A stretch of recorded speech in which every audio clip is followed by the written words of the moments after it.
पिछले कुछ दिनों से पेट्रोल और डीजल को लेकर पूरे महाराष्ट्र में अलग माहौल देखने मिल रहा है। कहीं पेट्रोल पंपों पर लंबी कतारें दिखाई दे रही हैं, तो कहीं लोगों के बीच मारपीट और अफरा तफरी जैसी घटनाएं भी सामने आ चुकी हैं। सोशल मीडिया पर लगातार ऐसे वीडियोस वायरल हो रहे हैं जिसमें लोग घंटों लाइन में खड़े दिखाई दे रहे हैं। लेकिन अब इस पूरे मामले को लेकर महाराष्ट्र सरकार की तरफ से जो आंकड़े सामने आए हैं, उन्होंने सबको चौंका दिया है। सरकार का दावा है कि राज्य में पेट्रोल और डीजल की कोई कमी नहीं है, लेकिन अफवाहों और जमाखोरी की वजह से ये संकट पैदा हुआ है। आइए आपको इस वीडियो में बताते हैं कि आखिर सरकार के आंकड़े क्या कहते हैं, किन जिलों में सबसे ज्यादा पेट्रोल और डीजल की खरीद हो रही है और अब प्रशासन इन पर क्या कार्रवाई करने जा रही है। नमस्कार, आप देख रहे हैं लोकमत हिंदी। मेरा नाम है सोनू कनौजिया।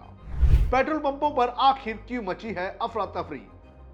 ये तस्वीर आप देख रहे हैं, ये तस्वीर महाराष्ट्र के अलग अलग पेट्रोल पंपों की है। कहीं बाइक और कारों की लंबी लाइन लगी हुई है, तो कहीं लोग एक दूसरे से बहस करते दिखाई दे रहे हैं। कई जगहों पर तो स्थिति इतनी खराब होती हुई नजर आई कि लोगों के बीच धक्का मुक्की जैसी नौबत आ गई।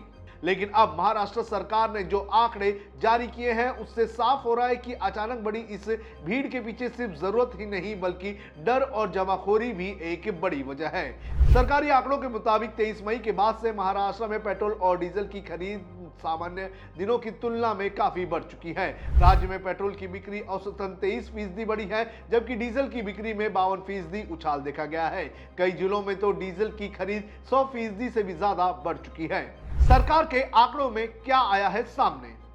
सरकारी समीक्षा बैठक में सामने आए आंकड़ों के मुताबिक महाराष्ट्र में रोजाना पेट्रोल की सामान्य खपत करीब 17,337 किलोलीटर रहती थी, लेकिन अब यह बढ़कर 21,312 किलोलीटर तक पहुंच चुकी है। वहीं डीजल की हालत और भी ज्यादा चौंकाने वाली है। मई के महीने में जहां रोजाना औसतन 32,252 किलोलीटर डीजल की बिक्री होती थी, वहीं अब यह बढ़कर 48,928 किलोलीटर पहुंच चुकी है। यानी कुछ ही दिनों में पेट्रोल की मांग में जबरदस्त उछाल देखने मिला है।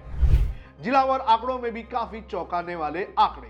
वहीं जिलावार आंकड़ों में भी काफी चौंकाने वाली जानकारियां सामने आई हैं। अकोला में पेट्रोल की बिक्री 44% बढ़ी है, बुल्डाना में 47%, जालना में 49%, वर्धा में 43% बढ़ोतरी दर्ज की गई है। वहीं डीजल की मांग कई जिलों में विस्फोटक तरीके से बढ़ी है। नांदेड़ में डीजल 114% बढ़ चुकी है, वर्धा में 105%, अकोला में 154 और अमरावती में करीब 85% ज्यादा डीजल की बिक्री हुई है।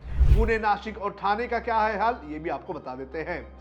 पुणे में सबसे ज्यादा पेट्रोल की बिक्री दर्ज की गई है। यहां पेट्रोल की बिक्री बढ़कर 3,864 किलोलीटर तक पहुंच चुकी है, जो सामान्य दिनों से 31% ज्यादा है। वहीं पुणे में डीजल की बिक्री भी 37% बढ़कर 6,185 किलोलीटर हो चुकी है। नासिक में पेट्रोल की बिक्री 26% और डीजल की बिक्री 70% हुई है। ठाणे में पेट्रोल की मांग 23% और डीजल की मांग 35% बढ़ चुकी है। इन आंकड़ों ने सरकार की चिंता बढ़ा दी है, क्योंकि प्रशासन का मानना है कि यह सिर्फ सामान्य खरीद नहीं बल्कि बड़े पैमाने पर स्टॉक जमा करने की कोशिश है।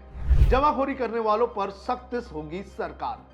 सरकार का साफ कहना है कि राज्य में पेट्रोल और डीजल की कोई कमी नहीं है, लेकिन कुछ लोग अफवाह फैलाकर और जरूरत से ज्यादा खरीदारी करके कृत्रिम संकट पैदा कर रहे हैं। यानी जिन लोगों को जितनी जरूरत नहीं है, उससे कई गुना ज्यादा पेट्रोल और डीजल खरीद कर स्टोर किया जा रहा है। यही वजह है कि आम लोगों को पेट्रोल पंपों पर लंबी लाइन लगाना पड़ रहा है। सबसे बड़ा सवाल यही है कि अगर हर व्यक्ति डर के नाम पर जरूरत से ज्यादा ईंधन जमा करने लगेगा, तो फिर बाकी लोगों को पेट्रोल और डीजल कहां से मिलेगा?